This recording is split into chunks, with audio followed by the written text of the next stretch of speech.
What's up, bitches? Welcome back to another episode of Positively Uncensored, your favorite reality TV and interview podcast. It's your host, Leah. Good morning, good afternoon, good night. We are back for another episode of your favorite reality TV and interview podcast, Positively Uncensored, so that we can talk about all things Married at First Sight, but specifically, we're going to recap I think we're at episode 10, and we may be further along. Yes, episode 10, the 1 month anniversary. We are 30 days into this process, 30 days of getting to see what the couples interact like. And I'm so excited to pick them all apart in this episode that I'm doing because there is so much to say about every single couple. Now, I want to start this episode by preemptively telling you I know who is cheating. I figured it out. I've solved the riddle. I've figured out what's happening based off the previews. And if you make it to the end of this episode, I will be telling you exactly what I think is happening. I went scene by scene of next week's preview. I watched it multiple times, and I think I have accurately, let me say, pieced together what is happening and the misleading directions that they try to take us in. So that's how I'm going to end this episode. Starting out, I would like to offer the sentiment. Do you think at home that Madeline and Alan's relationship would be any different without the factor of having a new puppy in their relationship?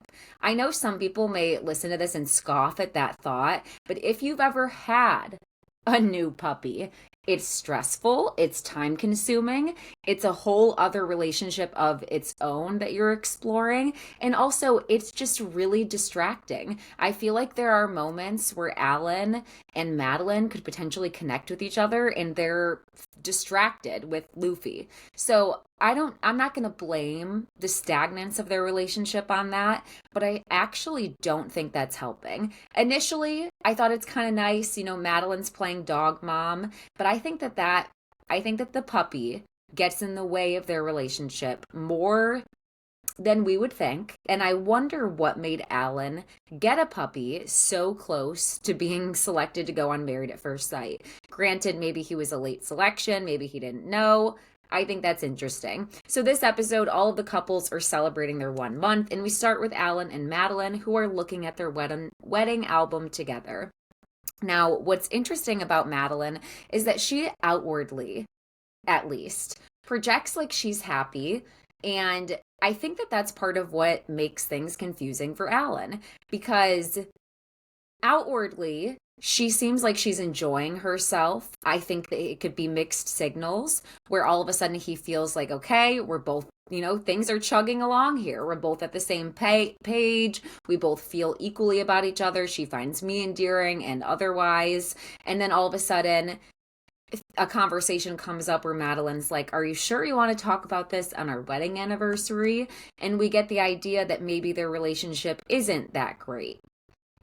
And like I said, I think this confuses Alan. And I think that Alan seemingly has an anxious attachment style. And I think that because he has an anxious attachment style, not knowing how Madeline feels causes him to frequently visit these areas of conversation in topics to try to gauge where she's at. And I can't tell if Madeline is avoidant in her connection or if she's just moving very slowly. But there is definitely a difference in how they process things. And that seems to be another issue that I haven't really heard them talk about too much in their therapy sessions they get as couples. Now, the next date that we see is Thomas and Camille. They have a basketball date planned by her, and he shows up late. I guess we do find out why he showed up late later on in the episode, but I missed this the first time I watched. So I'm like, okay, like you keep playing this up, but we never find it out. Ultimately, I think he got Camille a gift. I have to rewatch this episode. He shows up late. Camille was not happy about this. And I want to know what you think in the comments about the way that Thomas communicated he would be late and also the way that Camille reacted. I'm somebody who's big on time and honoring commitment, so I could absolutely see myself getting annoyed if I'm Camille and I'm sitting there and I'm waiting for you to show up and you last minute let me know you won't be there. Simultaneously, I wonder how Thomas could have let her know without necessarily spoiling the surprise for later on. I love how when he shows up, he immediately tears his hammy while doing the, what is it called? The down and back drills that Camille has him doing. I keep saying Camille. Is it Chanel? Hold on, let me double check this. I'm going to be embarrassed. I know it starts with a C. It is Camille. Okay, thank God. Okay. So, yeah. Okay, so Camille still has Thomas playing the full game. She doesn't even let him get a warm-up shot. We learn different things about Camille throughout this episode. We learn that basketball was a huge part of her life for 25 years. We also learned that the role that her dad played as her number one supporter and how above and beyond he went, showing support, driving 3 hours to her games, driving back at early wee morning hours, just to show up and support her so that she knows that he's there. And she's looking for a husband who embodies this. And I can relate to Camille a lot there. My father set such a standard for love for all of his daughters, all of his children, that I truly don't know how a partner could do anything but just want to match that. I don't know that that's even possible to show up to the capacity and with the love that my dad shows up with. Let's see. Okay, next date we see MM set up a picnic in the park for Ikechi, and he shows up and he's withdrawn as usual and quiet. I will say, initially he verbally did praise the effort that she put into the date, but followed it up with a comment where he was like, "So paint and charcuterie, like that's what you planned." And I don't know if I'm misreading him, but that to me felt like a backhanded comment. And I'm like, what did you plan? What did you plan? You didn't even bring a gift. You didn't even bring a gift.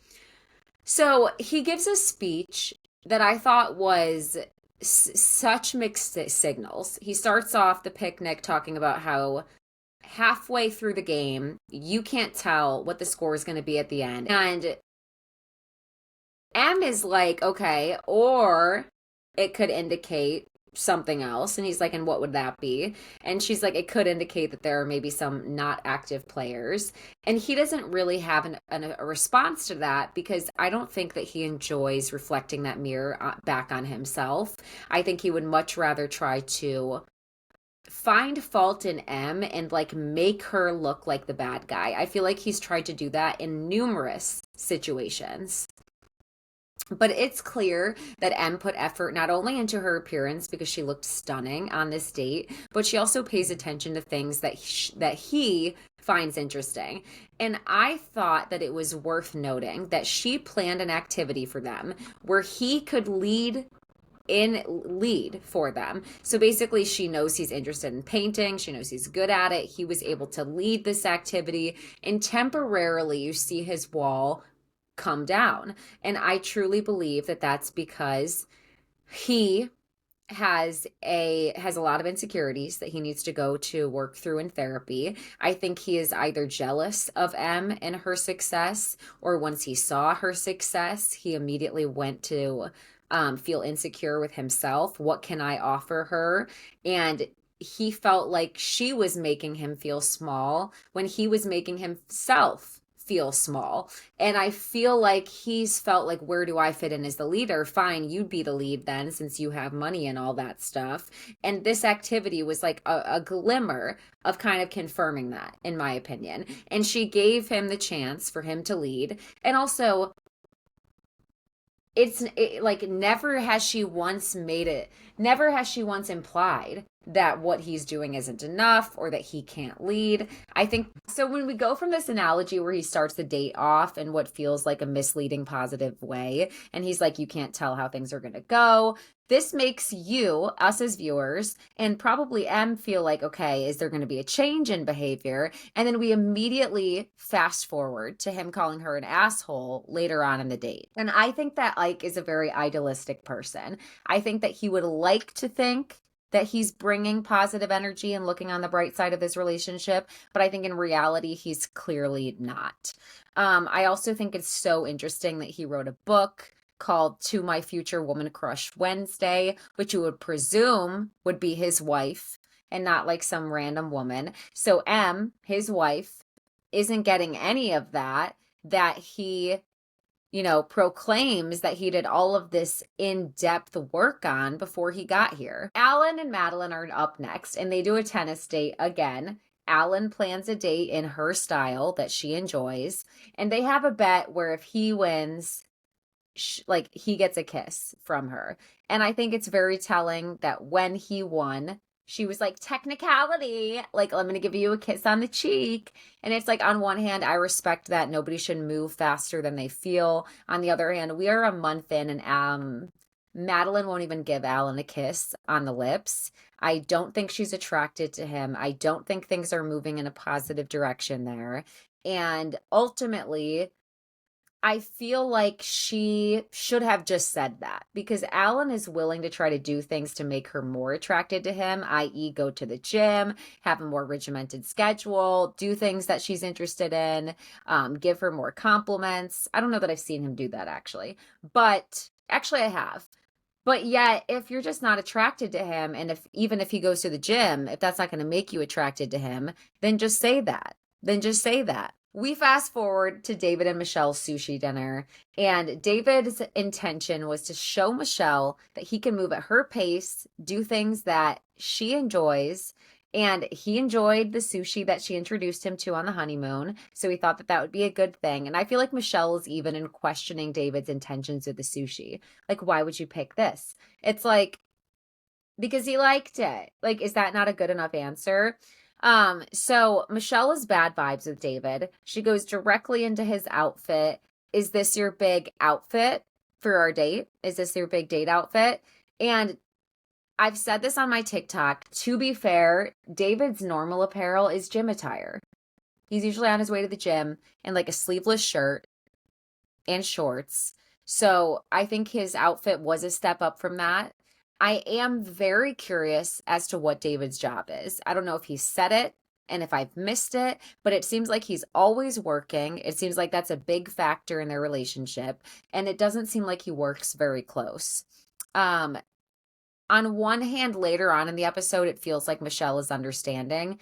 Presently at their dinner, it's like if he does work this very structured job that's far away, I just don't know why she has to ridicule him when it's clear that he's making an effort. And especially compared to her, who's not making an effort, which is basically the conversation we get into next. David wants to make Michelle happy. It's clear she's not happy. She's sitting there not happy, okay? And she snaps back at him. Only I can make myself happy. Well, then make yourself happy, bitch. I don't know what to say. Make yourself happy. Figure it out. Wake the fuck up and make yourself happy. And it's crazy because I try to have so much empathy for women. So typically I would be like, and I will say, I'm wondering if there's something to David that I'm missing, that Michelle is seeing, because the vitriol that she has for him is like he can't do anything right at all. And it's interesting that you don't want to be happy. Like, okay, you signed up for this experience, you got matched with David, and it feels like Michelle makes very little effort to actually have a good time when he's around. And I don't know if she doesn't want to have a good time with him because then she can't double down on how she's feeling about him initially. I don't know what's going on with her. But it's also interesting, I need to sip my tea, to see Michelle interact with literally anybody but David. Anybody. I'm glad she respects the waitress staff, because if she didn't, I would be like, okay, you're bad to service. You're bad to people in the service industry. You're a horrible person. So I'm glad she respects the waitresses when they come up to them. Simultaneously, when I even remember when she had friends come over to their apartment, when the therapists are there, she is nice to everyone. And it's like either you put on and act like you're a nice person, and David brings out who Michelle truly is, very insecure, very, I don't even know, stewing almost. Or there's something going on in that relationship to where she is truly very unhappy with David. But it's so interesting that it's specifically reserved for him.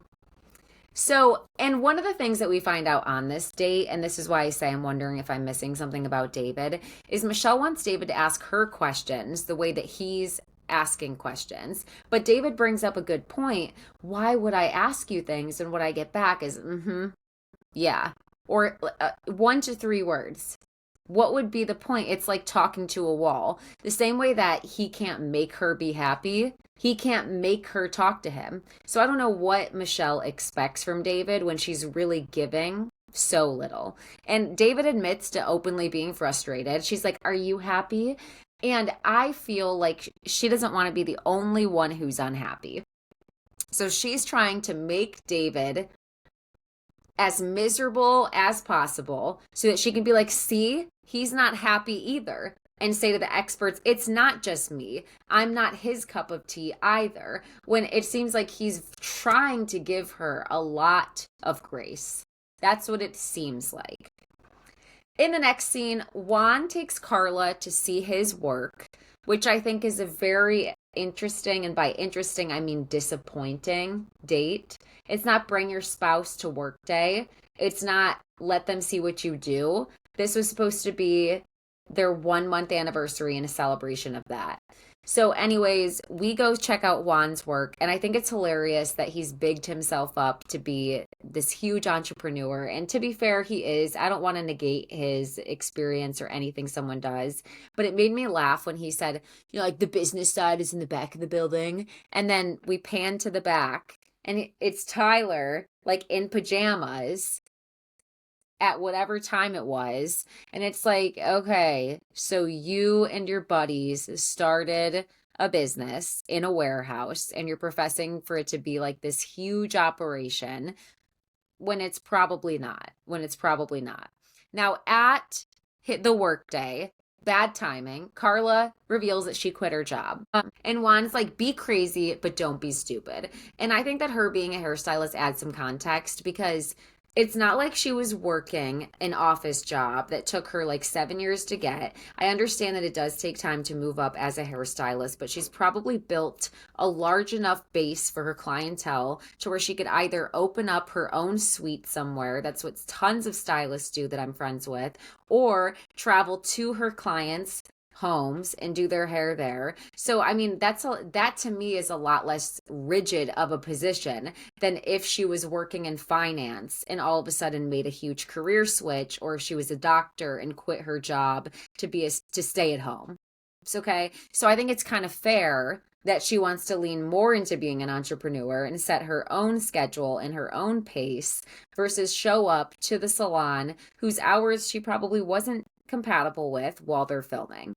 That's my opinion. Okay, so next up, moving on from Juan and Carla, Ikechi and M look at their wedding vows and albums, and the way that Ikechi sits there and he looks like he's like a student in class, and M has to sit there and show him the book, like, okay, class, look, like she has so much pace. She has so much patience, so much patience. The look on his face, he was like a chastised child. I genuinely cannot take him seriously. It's like you can tell he really just needs to get that check and has to be here and does not want to be here at all. So they are looking at their wedding albums, and you can tell it's begrudgingly so. And M asks him how he feels about his vows, and he's like, I feel good. Yeah, I feel good. And when she clarifies to ask him if he still means the vows the way he said them to her, I don't remember what his answer was, but he was like, I meant what I said, or I wrote intention what I said. And she's like, you didn't answer my question. And he said, and I'm not trying to answer your question. He's so argumentative with her. Like the constant rebuttals just sends me. So somehow the conversation escalates because he's upset that she has questions because he speaks so unclearly in terms of you don't get clarity when he answers you. There's a lot unanswered, and he did that intentionally. You just said so. You said you intentionally didn't answer me, so obviously here's a follow-up question. But the conversation escalates to somehow now he's calling her an asshole, and he's like, you and your vows didn't say that you were going to poke the bear with the truth stick or every single day, or the answer stick every single day, and yet here we are. And okay, maybe you're hitting her over the head with like the lack of accountability stick then. Like I genuinely can't take him seriously. He ends up leaving the apartment and fine because what a horrible anniversary. M did all of the work, all of the effort, and he actually gives her no peace, but has the audacity to say so later that it's the other way around. Oh my gosh, it irks me. It irks me. And I've said this before, I will say it again. Married at First Sight does not protect Black women. If they did, reason to me why they matched up M with Ikechi. And that's not to say that he is doing anything physical. I'm saying he's not a good match for her. She's going to walk away from this and have to go to therapy from dealing with him. When she came into this successful, in a great spot, confident, genuinely looking for love, and he came here to promote his Woman Crush Wednesday book with a saying that no one said since 2013. Do some reflection. Michelle and David watch their wedding video, and despite dinner going bad, Michelle does want for the rest of the evening to go good. I can at least appreciate that effort. It's like when Michelle tries, she has a good attitude. Now, Michelle's like, okay, everybody's been shitting on me, David. Say something wrong with you now. And David's like, I could stand to not talk over you and return the conversation. And I am curious behind the scenes if David is doing that. If there is a lot of talking over her to where she feels like he's talking at her and not listening to her, that is worthwhile talking about. However, I feel like Michelle talks at him.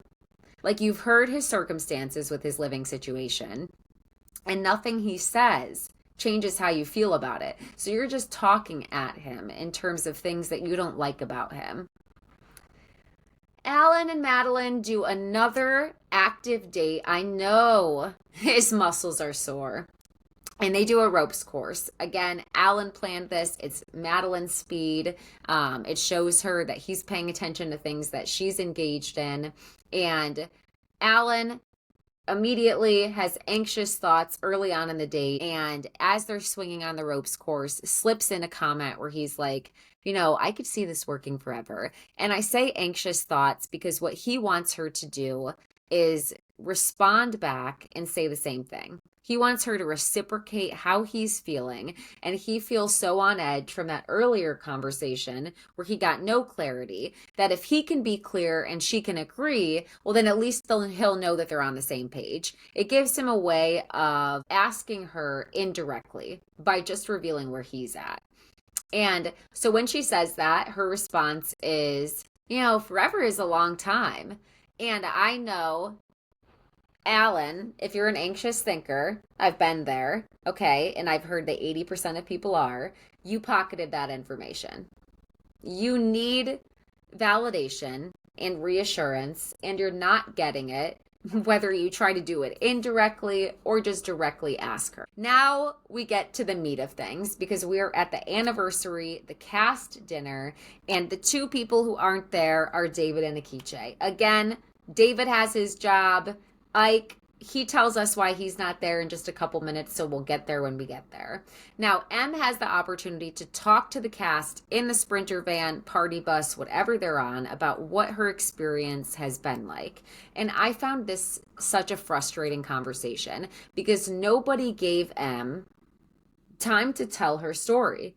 It was constant cutoff from a man, typically, after constant cutoff. Like, she's sitting here and trying to communicate that she was called an asshole earlier by her partner. And Juan is like, clearly he hasn't worked out through things. And Alan's reaction is to just laugh. And granted, maybe he's uncomfortable. Everyone reacts to things differently. It just felt like nobody would hear her out. Nobody. And instead of listening to her, because she's talking about serious accusations, she's saying, he gave me mixed signals because he led and put my hand on him. And then all of a sudden, he feels like I'm touching him inappropriately afterwards when he set the tone for the direction that the relationship was going. And instead, Madeline and Alan are just making stupid sex jokes about it. And like I said, It felt like nobody was taking her seriously, and like they were trying to minimize or lighten up the conversation. And Thomas was the only one who was really like, you don't deserve to be treated that way. And also Camille. So we get to the dinner, and Ike shows up. He chose not to ride with the rest of the cast. I don't know, took a Uber or something. And he gets there, and everyone's like, hey, where you at? Where were you at? And he's like, chilling. And Alan lets out a little shady comment because you can tell that he's been drinking. And he's like, I don't know if chilling is a good reason to miss half the dinner, but, and Ike didn't really address that comment. He's like, it is. It is. Um, Interesting enough, a few moments pass and David shows up and he literally gets the fanfare. Ikechi walks in, it's silence, it's crickets, it's like a cloud over them. David walks in, woo! Everybody like but Michelle is stoked. And that gives me an idea of at least what the other cast members feel about David. So Michelle does compliment David for showing up. He said his work's not close, so she appreciates it. She basically appreciates him coming and showing his face, but showing the back-to-back entrance of Ikechi and then David, very telling. So Camille says, what's really good to Ikechi? Because she has heard MM talk and it's concerning. He called her aggressive. And again, Alan didn't understand this. It seems like nobody really understood this, but Camille understands this. So she's like, what's really good? And he's like, I don't want to talk about it. I don't want to talk about my marriage. I came for everybody else. And Michelle is basically like, well, then why are you here? And he offers to leave. And it's like, no, I just mean like we're all here to celebrate our relationships. And he says there's nothing to celebrate in his relationship. He says that his wife treats him like shit in many ways, and he has no peace. Whatever the opposite of peace is what Ikechi is, because I don't think that you have brought her, like I said, an ounce of peace. And again, Juan tries to cut off M like he did in the van earlier. And he's like, I think we should just shut the fuck up. Shut up. Stop cutting her off. Stop tone policing the conversation. Stop being microaggressive. Just sit there and eat your food. Sit there and eat your food. And Carla also kind of chimes in and tries to bring the conversation down. I don't know if she's following Juan's lead or if she's trying to tone police M, but they end up going to the bathroom. And on her way out, she tells Ikechi, you're a joker with your joker suit. You look like a joker. Send me a clown. We'll get a circus and talk your shit. I loved it. I loved it. The way that he needed to hear that. Just went outside and picked up a delivery. Little break to say that. So, Carla and everyone's in the bathroom. On M's way out, she's like, you're a joker. I support that fully. Carla tells M no man is worth taking her out of her class unless M asked Carla to do that. I find that annoying. I find that like tone policing her. Unless she said, please make sure I don't get out of my character. This is what my character is. Somebody let her have her emotion. Somebody let her have a reaction. Do you not see the gaslighting from him? Gaslighting is so overused, but Ikechi is a gaslighter. He gaslights her. Because why are you lying? This is what happened too. On the way out, she said that she's been trying to communicate with him for days. To no avail, hasn't heard anything back, and then all of a sudden he shows up and says she hasn't been communicating with him. The receipts are provable, mister. The receipts, okay? We're gonna find out someday, and I already believe M, so whatever. Anyways, let's see. In the preview, as promised, I know what happens. I know who cheats. I know this because I can tell. What we see, get ready. We see Carla talking to Michelle, the blonde, and saying how she would not want a friend who oversteps boundaries. That friend that she's talking about to Michelle is Madeline. Michelle's friend in this experience. We see Michelle tell David, okay, go hook up with my friend, I guess, talking about Madeline again, who is her friend, not a friend from outside the experience, because that's what I was thinking initially. I was thinking that, holy shit, David's a savage. Like, he went and found her friend. But no, it's going to be about Madeline. We see Alan kick a cabinet because what it sounds like is he thinks that he was just starting to explore things with Madeline. And then he's finding this out about Madeline and David. Okay? We hear an excerpt of David's text, I want to eat you, or something. And I'm assuming that he sent that to Madeline. Now, unclear if Michelle went on David's phone, if a producer saw this, if Alan saw it on Madeline's phone, unclear as to how we find this out. Then we see Alan and Madeline arguing about her not coming home until 3 a.m. because presumably, I'm going to imagine she was probably out with David. And I don't know why Juan is crying. I don't really know what's going on there. But initially I was like, is it Juan and Carla? No. It's obviously Madeline and David.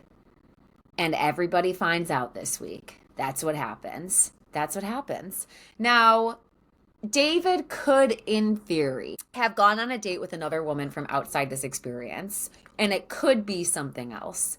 But I would be willing to put about 99% on the fact that this is what happens. So when it happens, run back here and say, Leah, you were right. I'm forever a positively uncensored fan. And also tell me what you think of these nails, okay? Because I've been trying out press-ons, and I actually think these are pretty good. As always, if you're not following the podcast, make sure that you're following. Please send some kind words if you enjoyed the episode. If you didn't, just sit yourself right there, Sally. Just kidding. And make sure to follow me on TikTok. TikTok may or may not be getting the chop in 10 days. It's my 80% of my source of income. I do have a regular job, but it's 80% of my source of income. It's how I have time to do all of these recaps, make the TikToks I make, do the interviews I do. And just a reminder that tomorrow I am doing an interview with Eleonora from Selling the City. If you have not watched Selling the City on Netflix already, give it a watch so that you can watch my interview.